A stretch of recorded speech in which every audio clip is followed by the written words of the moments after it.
Salut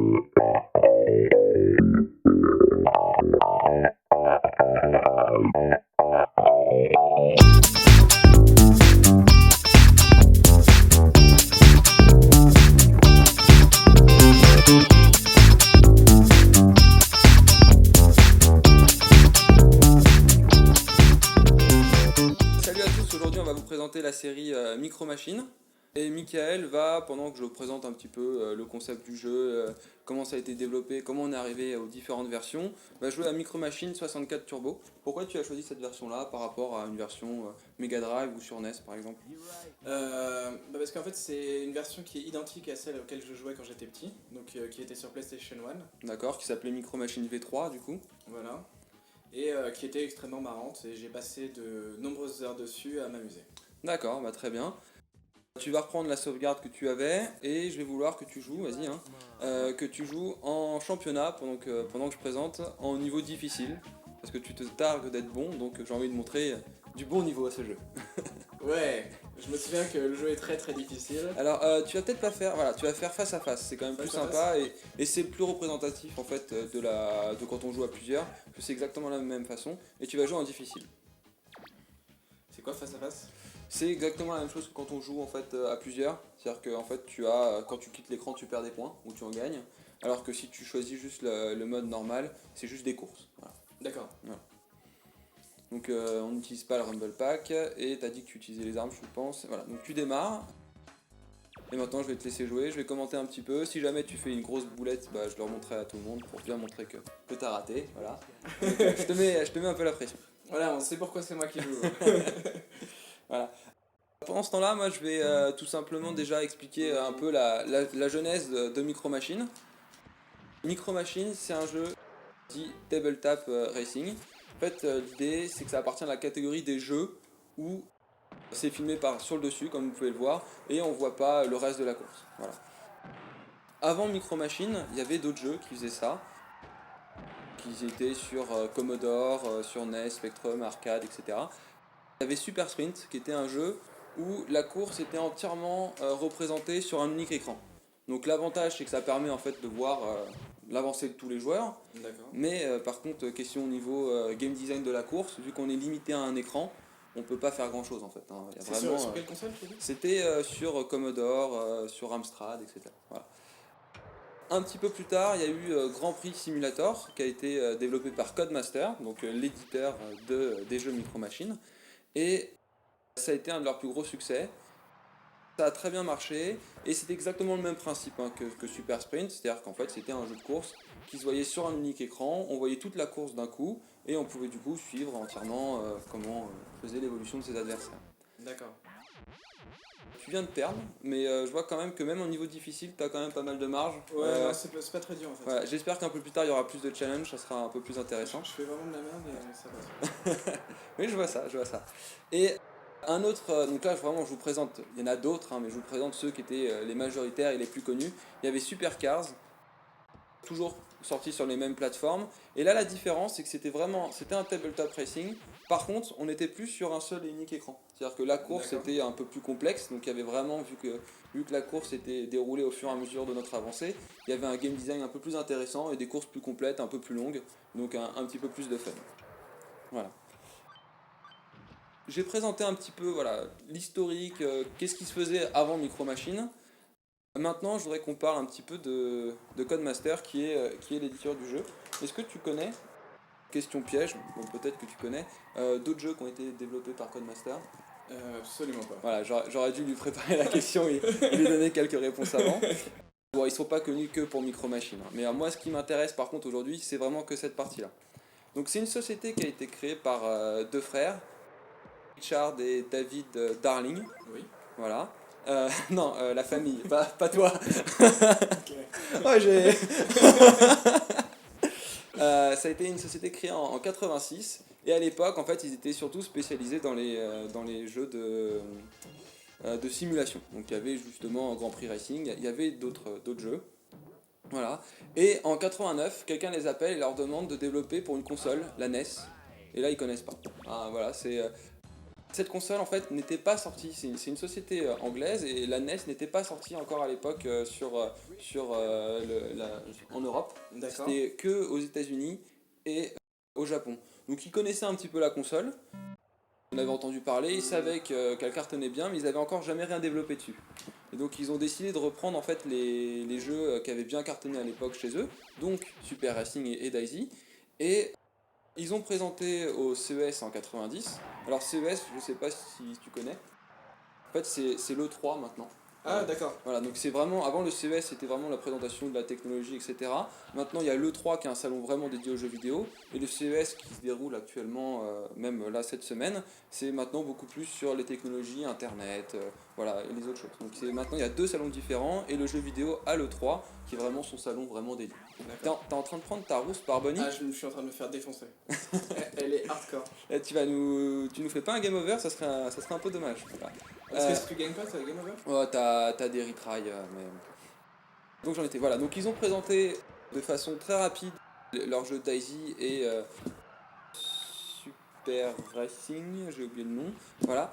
Et ça a été très bien perçu par les joueurs, donc du coup, ils ont poussé un peu plus l'expérience, ils ont poussé le concept un peu plus loin, et c'est comme ça que Micro Machines est né. Voilà. D'accord. Donc c'était vraiment en tâtonnant, c'est parce qu'on les a appelés qu'ils ont du coup, ils sont sortis un peu de leur zone de confort et ils ont découvert une nouvelle console. Et donc après, ben, ils ont perduré, ils perdurent toujours, même actuellement. Ce que je vais faire maintenant, c'est que je vais vous présenter un petit peu tous les jeux Micro Machines et un petit peu l'évolution, savoir qu'est-ce qui est sorti en premier, quels ont été les apports des différentes versions. Donc tout d'abord, alors attendez, je vais chercher dans ma pile de jeux, et je pense que je vais un petit peu vite, je speed un petit peu. Ouais, mais il vaut mieux parce que si Voilà. je fais game over. Voilà, en fait, voilà, il faut que je m'adapte à ton niveau de jeu. Tout d'abord, la version Micro Machine tout court. Hardcore comme course. On comprend rien à la course. Ah, essaye de te concentrer. Écoute-moi, parce que c'est quand même intéressant, mais Ouais. essaye. Je regarderai la vidéo après. Tu regarderas la vidéo plus tard. Elle est sortie bien sûr sur plusieurs supports, pas que sur NES, hein, c'est vraiment pas comme ça qu'ils ont fait. Mais ce qui m'intéresse vraiment par contre, c'est les différents types de cartouches qu'il y avait pour Micro Machine sur NES. Alors, tu dois savoir que sur NES, il y avait des cartouches Zelda qui étaient des cartouches dorées. Ouais. Voilà. Après, il y a eu quelques rares versions Championship Tournament, un jeu édité je crois, par Nintendo où le but c'était de faire plein de mini-jeux et après il y avait un scoring et les gagnants avaient cette fameuse cartouche dorée. Mais généralement, les gens ne savent pas que Micro Machines, eux aussi, sont sortis avec une cartouche dorée. Donc tu peux D'accord. trouver des versions NES de Micro Machines avec une cartouche dorée et aussi un petit truc, un trou derrière cette cartouche. Donc faut pas te faire avoir, c'est normal. En fait, c'est parce qu'il y a un switch sur cette cartouche et tu pouvais dire en fait si tu voulais jouer en 50 Hz ou en 60 Hz. Voilà. D'accord. Mais ça, par contre, c'était défini par votre NES. Hein. C'est-à-dire que si vous aviez. Ah, tu viens de perdre. Si vous aviez une NES pâle, vous ne pouviez pas jouer en 60 Hz. Et ce qu'ils se sont aperçus, c'est qu'à l'époque, les cartouches, c'était super cher à développer. C'était vraiment. C'est pour ça qu'aussi la Nintendo 64 n'a pas forcément bien marché, parce qu'il y avait le support cartouche qui était un peu vieillissant.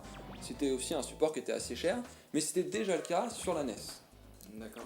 Alors l'idée qu'il y avait, ils se sont un petit peu aperçus que sur les cartouches, il y avait toujours des mêmes composants qui n'étaient pas du tout spécifiques à un jeu et qui étaient en fait juste là pour faire du calcul de la puissance de ta cartouche. D'accord. Donc ils se sont dit, on va créer un support un petit peu à l'image des supports de développeurs où en fait il y a toute l'intelligence dedans et on rajoute juste la ROM et après on peut jouer aux jeux vidéo quand on est sur notre kit de dev. Là ils ont sorti un système qui s'appelle Aladdin. Ouais, ça arrive. Je vais plus vite que lui. Je vais plus vite que lui et je meurs. Et ce système Aladdin, en fait, avait tout ce qui était commun aux autres cartouches pour pouvoir en fait réduire au maximum le prix de la cartouche. Donc, Ok. on passait à l'époque d'une cartouche qui était à 30 dollars à des cartouches en coût de développement qui étaient à 12 dollars. Donc vraiment, on divisait quasiment par deux le coût de développement. Tu viens de reperdre. Il va falloir que je présente et que je joue en même temps. Non. C'est bon, c'est bon. Pour élever la difficulté du jeu, parce que Voilà. tu vois, j'ai tellement gagné facilement la première course. Il te reste plus qu'une vie. Au pire, après, on fera un autre mode en même temps. Donc voilà, il y avait vraiment donc, ces cartouches-là qui tournaient sur NES avec le support normal et le support Aladdin. Un petit peu plus tard, parce que c'est vraiment un jeu qui a cartonné, ils ont sorti Micro Machines de Turbo Tournament. Et ça, ce jeu avait la particularité d'être avec des J-cartes. Alors les J-cartes, en fait, c'est tout simplement sur les jeux Mega Drive d'avoir des petits ports cartouches supplémentaires qui permettaient en fait de jouer à 4 sans avoir d'adaptateur particulier. D'accord. Donc c'est aussi une des choses qu'a fait la renommée de Micro Machines, c'est que c'était un jeu qui permettait de jouer à 4, qui était hyper fun, et en plus il n'y avait pas besoin d'accessoires particuliers en plus. Donc c'était un coût d'acquisition un petit peu plus bas que le reste des jeux. Donc la différence Micro Machines Turbo 2 par rapport aux Micro Machines normales, c'est qu'en fait il y avait un petit peu plus de courses, il y avait un environnement qui était comme pour Micro Machines, on faisait des courses dans la maison, on faisait des courses en dehors de la maison dans différentes pièces. Dans Turbo 2 Tournament, je crois qu'on fait à un moment une course sur une cuvette de toilette, je crois, Ouais. c'est ça. Ouais. C'est toujours des environnements un petit peu loufoques, assez sympas. Et en fonction des versions, donc par exemple sur la version MS-DOS, tu avais un éditeur de niveau. Donc je crois que je t'en avais déjà parlé un petit peu, Oui, ça tu mais l'as dit, ouais. c'était pas présent dans la version Micro Machine 2 Turbo Tournament. Ça a été présent dans la version Turbo Tournament 96. Voilà, donc c'est la version que tu préfères. Sur Mega Drive, ouais, voilà. d'accord. Avec les avions. Avec les avions, voilà. Et ça, c'est un jeu qui n'est sorti, et c'est assez rare, que pour la région européenne. Donc c'est qu'un jeu qu'on trouve en PAL, et qui a des petites améliorations supplémentaires. Donc il y a des nouvelles courses, il y a des nouveaux véhicules, qui eux réagissent un petit peu différemment en fonction du véhicule, donc ça apporte un petit concept de jeu différent. Et bien sûr, il y a l'éditeur de niveau et l'éditeur de véhicules en plus. Donc en fait, ça a permis de rallonger considérablement le jeu. Et si vous deviez acheter qu'un seul jeu sur Mega Drive, ça serait Micro Machines 2 Turbo Tournament, parce qu'en fait, ça prend le meilleur des deux versions précédentes, sans en enlever en fait à la version numéro 2. Ouais. Donc là, on a la version 2 de Micro Machines, on arrive maintenant à l'ère de la console qui gère de la 3D, et on arrive à la Micro Machine V3, donc toi que tu connaissais sur PlayStation, et que moi je connaissais sur Nintendo 64. Exactement. Voilà. Alors, elle est sortie un petit peu avant sur PlayStation. Sur 64, il y avait quelques modifications. On peut voir que les graphismes sont un petit peu différents, la modélisation des personnages est différente. Mais sinon, globalement, c'est le même jeu. Hein. C'est la même chose. Sur les versions qu'on pouvait acheter aux États-Unis, il y avait une petite micro-machine offerte en plus. Donc, c'était un petit goodies supplémentaire qu'on n'avait pas, nous, avec les versions européennes. D'accord. Par contre, ce jeu a été assez mal perçu par les joueurs parce qu'en fait ils ont trouvé que la 3D n'apportait pas grand chose. Il y avait des petites nouveautés, par exemple dans ce jeu là tu as des bonus qui permettent en fait de tirer sur tes adversaires ou de les attraper pour les passer derrière toi. Et certains ont trouvé que ça rendait le jeu trop brouillon. Donc ça a été un jeu qui a été assez mal perçu. Voilà. Ok, bah c'est dommage parce qu'au final les cadeaux c'est pas mal. Hein. Bon après je comprends que le jeu était déjà difficile avant. Mais, Voilà, le jeu était assez difficile avant. On rajoute. Ah bah c'est bien, tu passes à la course numéro 2, mais je crois que t'as plus de vie. il me reste une. Il te reste une vie. Ah, j'aime pas trop. En fait, c'est des courses auxquelles on joue pas souvent parce que c'est des courses que je n'aime pas trop. Ouais, je l'avais jamais fait la Ouais. deuxième. J'ai encore Bonnie, ok. Elle, c'est une Garços, elle allait super vite. Donc maintenant, on passe à la console suivante. On passe. Alors attention, j'en suis où? À Micro Machine V4. Alors là, c'est une catastrophe. Le jeu a été très très mal reçu. V4, Ouais, V4. Micro Machine V4, donc c'est après la version de PlayStation. Elle est sortie sur PlayStation 2. Ouais. C'est un jeu qui a été très très mal reçu parce qu'en fait le concept tout simplement commençait à s'essouffler. Les joueurs avaient des consoles et des machines super puissantes et en fait le tabletop racing c'est sympa, c'est un côté un peu cartoon, un peu arcade, c'est rigolo, c'est fun. C'est facilement le gars. Putain, je vais me faire défoncer. Mais non, tu vas y arriver, j'ai confiance. En même temps, si tu pars à l'opposé, J'ai pas vu la route. j'aurais dû te faire une petite session d'entraînement avant. Ouais. J'ai jamais vu ces courses-là. Donc comme je disais, le concept s'essoufflait et le jeu n'apportait finalement pas grand chose malgré le fait que tu pouvais collectionner jusqu'à 750 véhicules, donc un nombre de véhicules énorme, qui avait 25 circuits, un éditeur de circuits, pour vraiment avoir un jeu complet. Donc l'idée c'était vraiment de récupérer le meilleur de tout, mais il y avait en fait tout simplement plus de marché et le concept était trop épuisé, quoi. Ils ont trop poussé la chose. Voilà, j'ai parlé là des versions classiques, mais en fait Micro Machines a sorti des spin-offs. J'avais parlé par exemple de Micro Machines Military, Ouais. où là en fait on conduit que des véhicules de guerre qui peuvent lancer des missiles et on peut retirer un peu sur les autres. Ça donne des parties assez particulières où parfois à la place de faire la course, la seule chose qu'on fait, hein, c'est tirer sur notre pote, il rip-hop et tu lui tires dessus. Donc en fait tu fais plus rien, mais bon, ça permettait, c'était un petit défouloir, une version un petit peu différente du jeu, c'était assez sympa.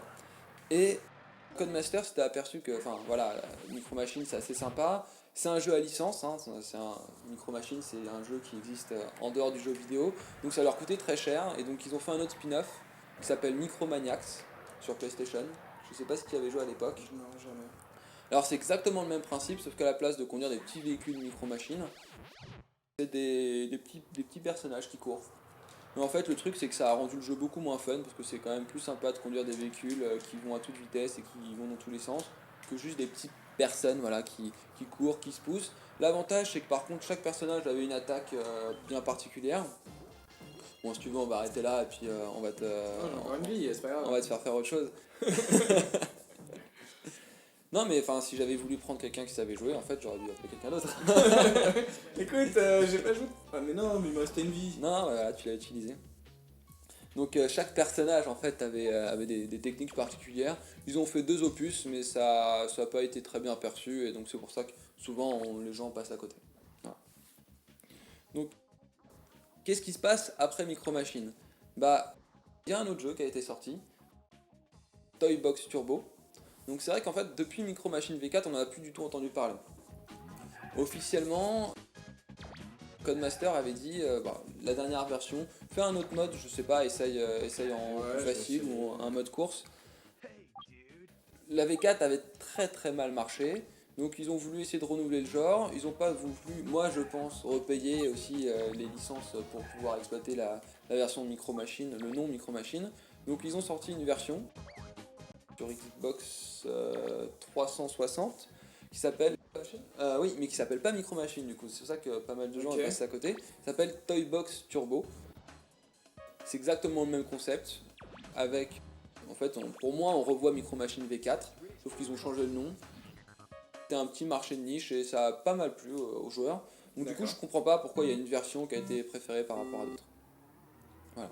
Donc on a présenté de manière très rapide en 18 minutes, voilà, j'avais prévu de faire une vidéo de 20 minutes, un petit peu tout l'historique de Micro Machines, les versions qui existent, comment on est arrivé à assez différentes versions, quelle version de Micro Machines. Une fois que tu as joué, donc tu as la version coup de cœur que tu aimais parce que c'est la V3 sur laquelle tu jouais à la PlayStation, c'est aussi, oui, tu gagnes des véhicules quand tu fais des courses. C'est aussi la version par laquelle moi j'avais découvert Micro Machines, mais à l'époque j'avais pas trop adhéré. Est-ce que maintenant que tu as joué aux versions Mega Drive ou NES, est-ce que tu as une version que tu préfères particulièrement? C'est la version Super NES 96, ouais, avec les avions. D'accord, donc oui, qui est sur Super NES. Non mais non, c'est Super Super NES et Mega Drive, t'as les deux. Ouais. Tu la trouves sur Mega Drive aussi. Voilà. Je sais plus laquelle on a joué. T'as joué à la version Super NES. D'accord, ouais, c'est Ouais. bien. Mais sinon c'est exactement les mêmes jeux. Si vous avez envie de voir à quoi correspond en fait Micro Machines joué à 3 joueurs qui essayent de s'amuser, vous pouvez cliquer sur la petite vidéo qui va apparaître ici, ou là, en fait je sais pas encore. Si vous cliquez dessus, vous la verrez. Je la mets pas en public parce que c'est juste des personnes qui s'amusent et ça apporte pas grand intérêt, mais ça présente un peu de manière rapide le concept du jeu et le fun que ça pouvait avoir et pourquoi en fait du coup ce jeu vidéo a cartonné. Moi du coup on vous dit à plus pour une autre vidéo. Salut! Salut!